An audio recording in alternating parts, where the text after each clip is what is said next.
अस्सलामुअलैकुम my YouTube family, कैसे हैं आप सब लोग। इंशाल्लाह जी सब लोग ठीक ठाक होंगे, फिट फाट होंगे और फर्स्ट क्लास होंगे।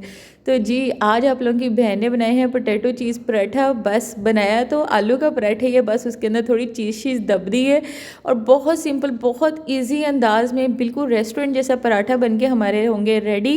बस अपनी रेसिपी को कंप्लीट देखना है और उससे पहले अगर अभी तक बहन का चैनल सब्सक्राइब नहीं किया तो चैनल को सब्सक्राइब करना आप लोगों ने बिल्कुल नहीं भूलना है और ये घंटी का बटन लाजमी प्रेस करके आइएगा। तो यहाँ ये देखिए जी हमने आलू को बॉईल होने के लिए रख दिया हुआ है। अपनी क्वांटिटी के अकॉर्डिंग आप कम ज़्यादा कर लें। यहाँ तकरीबन मैंने 1 kg के करीब आलू जो हैं बॉईल होने रखे हैं।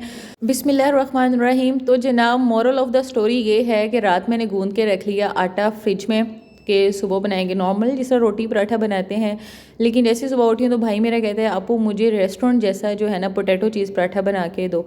अब मैंने इतना सारा आटा गूंद के रखा हुआ था, मैं इसको बिल्कुल भी वेस्ट नहीं करना चाह रही थी। और आपको पता है जो रेस्टोरेंट में पोटैटो चीज़ पराठा मिलता है या आलू का पराठा आपको मिलता है चीज़ वाला, वो बिल्कुल मैदे का बना होता है और जिस तरह से मैदे का क्रंच आता है, लेयर्स आती हैं, इस तरह से नॉर्मल जो हम घर में आटा गूंथते हैं उस आटे की नहीं आती। यानी कि गेहूं के आटे के वैसे लेयर्स नहीं बनती हैं, वैसे क्रंच नहीं बनते हैं। तो फिर मैंने सोचा कि इस आटे को रख देती हूँ फ्रिज में, नया मैदा गूंद लेते हैं और उससे इनको पराठे बना देती हूँ। लेकिन फिर मैंने सोचा नहीं, हम इसी आटे के जो है ना वो ज़बरदस्त किस्म के जो हैं वो पोटैटो चीज़ पराठा बनाएंगे। तो बस रेसिपी का जो थीम है वो यही है कि आप घर में नॉर्मल जो गेहूं का आटा गूंथती हैं उससे आप रेस्टोरेंट जैसे जो है ना वो चीज़ पराठा बना सकते हैं। उसके लिए जो फर्स्ट बेस्ट टिप है जो आपके हमेशा काम आने वाली है वो ये है कि इस आटे के जब आपने पेड़े बनाने हैं ना तो अपने मैदे के साथ लेना है। यानी कि इसको डस्ट जो है ना वो अपने मैदे के साथ करना है, प्योर मैदे के साथ, मतलब आटे के साथ आपने इसको बिल्कुल भी डस्ट नहीं करना है। ये रेड वाला जो हमारे घर में नॉर्मल घर की गंदम का जो आटा होता है ना ये वो वाला आटा है, ठीक है, गेहूं का आटा है। लेकिन इसके जो मैं पेड़े बनाने लगी हूँ ना तो वो बनाने लगी हूँ मैदे के साथ इसको डस्ट करके। तो फिर आप ये देखेंगे कि अगर आप घर में लच्छा पराठा भी बनाना चाहती हैं ना और आप चाहती हैं कि बिल्कुल मार्केट जैसे रिजल्ट्स आएँ तो आपके लिए टिप यही है कि आपने जब पेड़े बनाने हैं ना और जो भी प्रोसेस करना है आपने लच्छा पराठा के पेड़े का वो आपने मैदे के साथ करना है, ठीक है। यहाँ पहले हमने सारे पेड़े बना लिए मैदे के साथ और अब हमने छोटी छोटी रोटियाँ बेल के ना इसके ऊपर ऑयल लगाना है। अगर घर में घी अवेलेबल है और आप घी लगाना चाहती हैं तो आप घी भी लगा सकती हैं, उससे भी बहुत अच्छे रिजल्ट्स आते हैं। तो यहाँ मैंने वेजिटेबल ऑयल लगाया अच्छे तरीके से रोटी पे और इसको डस्ट किया है मैदे के साथ। तो मैदा जो है ना वो आटे के अंदर इस तरह से अब्जॉर्ब नहीं होगा जिस तरह से दूसरा आटा जो है वो इसके साथ अब्जॉर्ब हो जाता है। तो इस वजह से जब आप इसको फ्राई करेंगे तो इसकी लेयर्स जो हैं वो सेपरेट सेपरेट नज़र आएंगी और इसमें क्रंच भी बनेगा। तो मैं यहाँ डिफरेंट स्टाइल से जो है ना वो लच्छा पराठे के पेड़े बना रही हूँ। आपको इसमें से जो भी स्टाइल अच्छा लगे आप उसको अडॉप्ट कर सकती हैं। यहाँ मैं आपसे 6 तरीक़ों के साथ जो है ना वो पेड़ा बनाना आप लोगों के साथ शेयर कर रही हूँ लच्छा पराठा का। अगर आप उसमें से कोई सिंगल एक टाइप जो आपको सबसे ज़्यादा ईजी लगे अगर आप उसको भी ले लेती हैं ना तो इस 6 टाइप से लच्छे पराठे जो है ना वो बहुत मज़े के बनते हैं। और अगर आप इस तरीके से जो है वो आलू का पराठा बनाएंगे तो बिल्कुल रेस्टोरेंट वाला जो है ना वो रिज़ल्ट आएगा। तो यहाँ देखें जी ये एक टाइप का जो है वो पेड़ा हो गया है, दरमियान में होल करके उसको फोल्डिंग करके जो है ये देखें ये बहुत ही ज़बरदस्त पेड़ा रेडी होता है। और इससे जो पराठे की लेयर्स हैं जब आप पराठे को बेल के फ्राई करेंगे ना तो लेयर्स भी बहुत ही मज़े की आती है। ये देखिए पेड़े की आप लुक चेक करें माशाल्लाह। तो अब हम दूसरी टाइप का पेड़ा बना रहे हैं। तो दूसरी टाइप का पेड़ा आपने सेम वैसे ही छोटी रोटी बेलनी है और उसको ऑयल के साथ एक दफ़ा कोट कर लेना और उसके ऊपर मैदा डस्ट कर लेना है। और अब ये देखें जी आपने इसको इस तरह से बनाना है जैसे हम बचपन में वो नहीं बनाते थे पंखा हाथ वाला बनाते होते थे पेपर को लेके यूँ फोल्डिंग करके, सेम उस तरह से हमने इसकी फोल्डिंग की। और उसके बाद ये देखिए आखिरी लेयर को आपने इस तरह से अंदर की तरफ फोल्ड कर लेना है और ये इस तरह से आपने इसका पेड़ा बना लेना। तो ये है जी दूसरी टाइप का लच्छा पराठा का पेड़ा। इससे अगर आप बनाएंगी पराठा वो भी बहुत ही मज़े की लेयर्स देता है। ये देखें पेड़े की लुक देख के आपको आइडिया हो जाएगा कि इसके अंदर जितने प्यारे बल पड़े हैं उसी टाइप के जो है वो रोटी के रिजल्ट्स आएंगे। तो यहाँ आपने पेड़ा बनाने के लिए प्रोसेस जो है ना वो यही रखना है कि छोटी रोटी बेलनी है, उसको ऑयल के साथ ग्रीस करना है, मैदे के साथ डस्ट करना है। और ये जो तरीका है ना वैसे मुझे सबसे ज़्यादा ईजी लगता है कि आपने इस तरह से फिंगर के साथ जो है वो थंब का होल बना लेना है और उसमें से जो है ना वो आटे को इस तरह से गुजार लेना है। ये देखिए इस तरह से। और बाद में 2 फिंगर्स को लेके इस तरह से आपने फोल्डिंग करनी है और बस आपने ये देखें इस तरह से इसको उंगलियों के ऊपर लपेटना है और ये देखें कितना ज़बरदस्त जो है ना वो हमारे लच्छे पराठे का पेड़ा बन के रेडी हो जाता है। और ये सबसे ज़्यादा ईजी होता है और रिज़ल्ट्स भी इसके बहुत ही ज़बरदस्त आते हैं।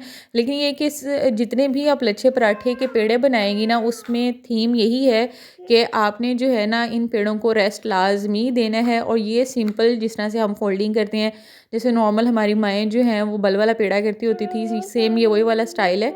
ये देखें इस तरह से आपने इस तरह रख के इसको यूं करके फोल्ड करते जाना है और पेड़ा बना लेना है। तो ये एक मेरी बहन है, उनका मैसेज आया हुआ था कि आप ही पेड़े बनाने सिखा दें।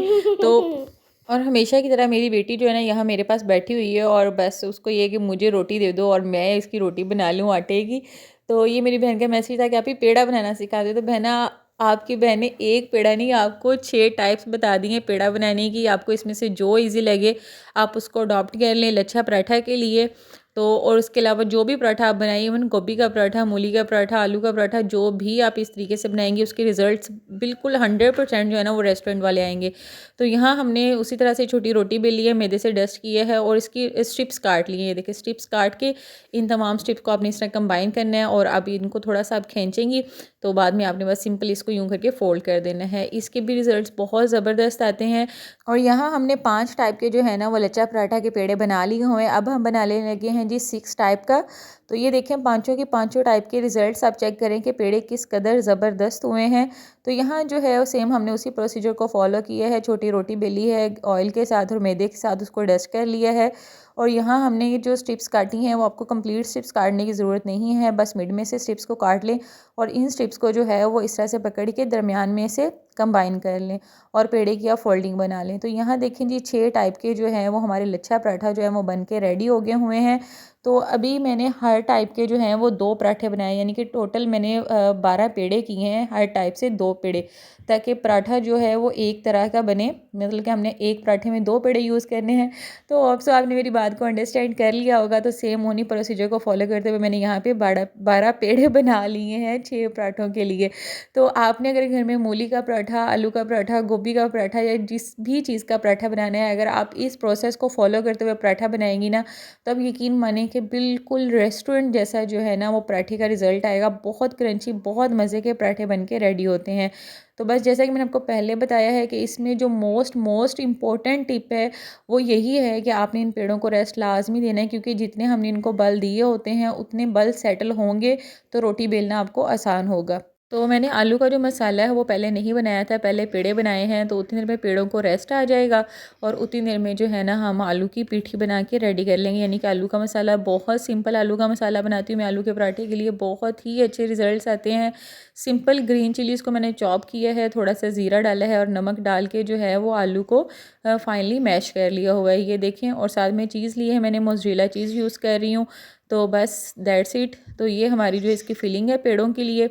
तो यहाँ मैं आपको एक बात लाजमी बताऊंगी कि जब आप लच्छा पराठा बनाएं तो कोशिश करें कि बेलने का इस्तेमाल कम करें। रोटी को मैक्सिमम जहाँ तक आप हैंडल कर सकें हाथ से हैंडल करने की कोशिश करें, क्योंकि उससे जो बल हैं वो बहुत अच्छे आते हैं। और बेलन से जो है ना वो बल हमसे सारे जो है ना वो अंदर मैश हो जाते हैं, तो इतने अच्छे रिज़ल्ट्स नहीं आते हैं। तो वैसे रिज़ल्ट्स आएंगे, ऐसी बात नहीं है कि बेलन से नहीं आएंगे, लेकिन हाथ के साथ जो वो बहुत ज़्यादा फ़ाइन रिज़ल्ट्स मिलेंगे आपको। तो सेम इस तरह से हमने 2 रोटियां बना ली हैं और अभी भी यहाँ मैं खुशके के तौर पे जो है वो मैदे का ही यूज़ कर रही हूँ। ये देखें, अगर बल इस तरह से खुलता है तो इस तरह आप साथ दबा लें, साथ ही जो है वो बल आपके इस तरह से, ये देखें कोई मसला नहीं है, कोई बल नहीं खुलेगा, कहीं से आपका पराठा नहीं फटेगा। और यहाँ पे एक टिप जो है वो लाजमी अपनी याद रखनी कि जब आप चीज़ वाला पराठा बना रही हों तो वो कहीं से भी फटा हुआ नहीं होना चाहिए, क्योंकि आलू का पराठा या गोभी वगैरह का पराठा बनाते हुए अगर कहीं से होल भी हो जाए तो कोई मसला नहीं होता। लेकिन अगर चीज़ वाले पराठे में होल हो जाएगा तो क्या होता है कि चीज़ जो है वो तवे के साथ स्टिक कर जाती है और जो पराठा है वो तवे के साथ चिपक जाता है। तो आपने कोशिश करनी है। और ये पराठा जो है वो आपने बहुत ज़्यादा फ़ाइन नहीं बेलना है, थोड़ा सा थिक रखना है। जैसे हम बहुत पतले पराठे बनाते हैं वैसा पराठा नहीं बनाना है, आपने थोड़ा सा थिक रखना है। तो ये देखें, यहाँ से आपने इस तरह से आलू की फिलिंग करनी है। आलू की फिलिंग करने के बाद इसके ऊपर हम थोड़ी सी चीज़ स्प्रिंकल करेंगे और बस इसको हाथ से जो है ना इसको ठपा के तो इसको आपने जो है वो फ्राई करने के लिए रख देना है।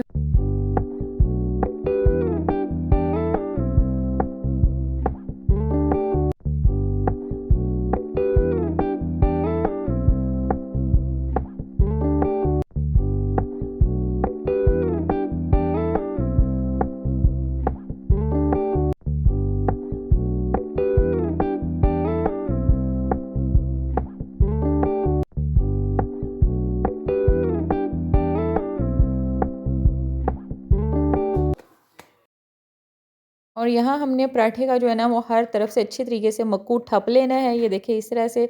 और अब इसको हाथ से बेल के जो है वो आपने तवे पे डाल देना है। और इसको फ्राई करने में बिल्कुल भी जल्दी नहीं करनी है, फ्लेम को अपने थोड़ा सा लो रखना है ताकि चीज़ को जो है ना वो प्रॉपर मेल्ट होने का टाइम मिले। तो यहाँ मैंने पहले तवे को ग्रीस कर लिया। अगर नॉन स्टिक तवा यूज़ कर रहे हैं फिर तो आपको बिल्कुल भी मसला नहीं होने वाला है, लेकिन मैं यहाँ सिंपल जो एक हैवी गेज वाला लोहे का तवा होता है वो यूज़ करी हुई। ये देखें, अगर चीज़ थोड़ी सी भी आपकी बाहर निकली होगी ना तो ये तवे के साथ स्टिक कर सकती है। तो इसलिए पहले तवे को मैंने थोड़ा सा ग्रीस किया हुआ है और फ्लेम आपने लो रखना है, ठीक हो गया। तो यहाँ फ्लेम लो पे आप इसको पकाएंगी तो उतने ही ज़्यादा इसके अच्छे रिजल्ट्स आएंगे और उतना ही ज़्यादा पराठा जो है ना वो क्रंची बनेगा। तो अभी हमने इसको जो है वो साइडों से थोड़ा सा ऑयल डाल के जो है वो फ्राई करना है ताकि इसकी नीचे वाली जो लेयर ना वो प्रॉपरली कुक हो जाए। इसको दूसरे पराठे की तरह बहुत ज़्यादा अलटने पलटने की ज़रूरत नहीं है, क्योंकि ये पराठा एक तो हमने थोड़ा सा हैवी रखा हुआ है और ये कि इसके अंदर चीज़ की और पोटैटो की बहुत हैवी वाली फीलिंग है। अगर आप इसको ज़्यादा उलट पुलट करेंगी तो इसके टूटने का भी खतरा होता है। तो बस पराठा बनाते वक्त आपने इन टिप्स का ख्याल रखना है, तो फिर आप देखिएगा कि किस कदर ज़बरदस्त पराठे के रिज़ल्ट आने वाले हैं। और ये देखें जी, माशाल्लाह माशाल्लाह किस कदर ज़बरदस्त पराठा बन के रेडी हो रहा है हमारा। तो इसी तरह से हमने इसकी नीचे वाली लेयर को भी कुक कर लेना है। तो बस आप घर में जो भी पराठे बनाए, ख्वाह वो आलू के, मूली के, गोभी के, जिसके भी पराठे बनाएंगे बहुत ज़बरदस्त रिजल्ट आएंगे और बिल्कुल रेस्टोरेंट वाले रिजल्ट आएंगे। और अभी आपको रेस्टोरेंट वाला पराठा बनाने के लिए मैदे वाला आटा गूंदने की बिल्कुल भी ज़रूरत नहीं है। नॉर्मल जो आप घर में आटा गूंदती हैं उससे आप ज़बरदस्त किस्म के रेस्टोरेंट स्टाइल के पराठे बना सकती हैं। आप इसे सिंपल अच्छा पराठा भी बनाएंगी इन टिप्स को फॉलो करते हुए तो बहुत ज़बरदस्त रिजल्ट आएंगे। तो अगर आप लोगों को मेरी वीडियो अच्छी लगी हो तो आप लोगों ने मुझे कमेंट सेक्शन में लाजमी फीडबैक देना है और अपने फ्रेंड्स और फैमिली के साथ लाजमी शेयर करना है। तो दोबारा मिलूंगी जी आपके साथ बहुत सिंपल, बहुत ईजी और बहुत क्विक रेसिपीज़ के साथ। मुझे दीजिए इजाज़त। अल्लाह हाफिज़।